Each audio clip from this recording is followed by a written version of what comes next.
Ben ritrovati. Recita una massima popolare: conoscere per deliberare. È del tutto evidente che per dare un giudizio obiettivo su qualcosa o su qualcuno devi conoscere i fatti, le persone di cui si discute. Ma se le tue informazioni non corrispondono al vero, è chiaro che il tuo giudizio sarà falsato alla radice. Un fatto clamoroso recente che supporta quanto vi ho appena detto è la querela nata tra la PM della Procura di Milano, Ilda Boccassini, e il candidato premier di Rivoluzione Civile, Antonio Ingroia. Ecco la genesi della questione. Ad un incontro con i candidati di Rivoluzione Civile a Milano, Ingroia, alla domanda di un giornalista che gli chiedeva perché riceve tante critiche anche da vasti settori della magistratura per il suo impegno politico, l'ex magistrato antimafia della Procura di Palermo ha risposto così: l'unica spiegazione che posso dare è che ho detto sempre quello che pensavo, anche affrontando critiche, criticando a mia volta la magistratura associata e gli alti vertici della magistratura. È successo anche ad altri, più importanti e autorevoli magistrati, a cominciare da Giovanni Falcone. Forse non è un caso che quando iniziò la sua attività di collaborazione con la politica, le critiche peggiori giunsero dalla magistratura. È un copione che si ripete. Ed ecco come è intervenuta dopo questa frase di presa di posizione di Ingroia la PM milanese Ilda Boccassini. Come ha potuto Antonio Ingroia paragonare la sua piccola figura di magistrato a quella di Giovanni Falcone? Tra loro esiste una distanza misurabile in milioni di anni luce. Si vergogni.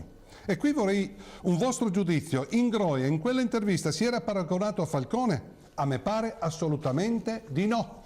Dichiarare è successo ad altri più importanti e autorevoli magistrati, a cominciare da Giovanni Falcone, non mi pare proprio che Ingroia si sia paragonato a Falcone, anzi. Eppure guardando le TV o leggendo i giornali della scorsa settimana, tutte le istituzioni, dal presidente Napolitano al CSM, dalle varie associazioni dei magistrati ai politici di quasi tutti gli schieramenti, non sembra sia andata così.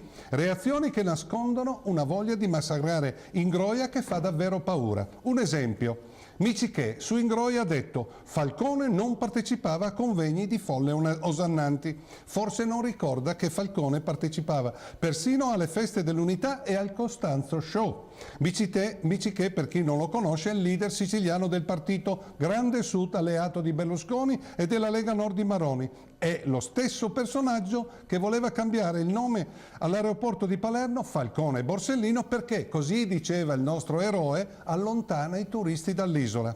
E a proposito di Miciché, faccio una piccola digressione, giuro piccola, dall'argomento di questa sera. È certa la Lega di Maroni che il suo alleato, Grande Sud, sia favorevole al suo progetto di trattenere nelle regioni del nord il 75% delle imposte? Personalmente ho qualche dubbio. E ora, per tornare a bomba sul nostro argomento, provate a immaginare voi che mi state seguendo da casa se un qualsiasi PM avesse urlato a 3 settimane delle elezioni: vergognati, a Bersani oppure a Berlusconi o a Monti. Che casino sarebbe avvenuto? Sicuramente il ministro della giustizia gli avrebbe mandato gli ispettori, il CSM lo avrebbe messo sotto accusa e i politicanti, con tutto il caravansellaio mediatico, si sarebbero scatenati contro questo PM accusandolo di fare politica interferendo sul voto.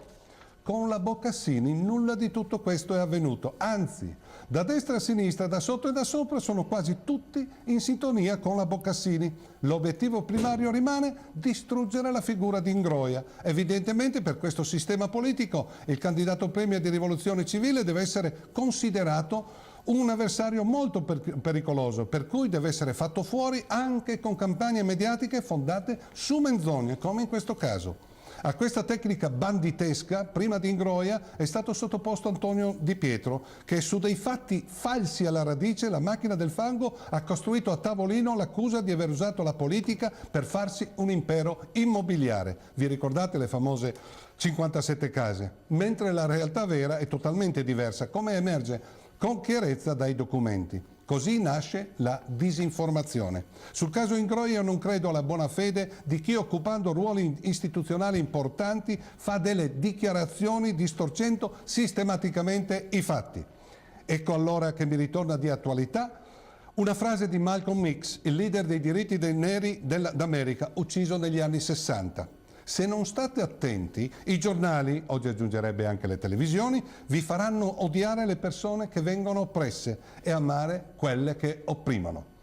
Meditiamo su questa frase, dopo 50 anni è sempre attuale. Ci rivediamo mercoledì prossimo.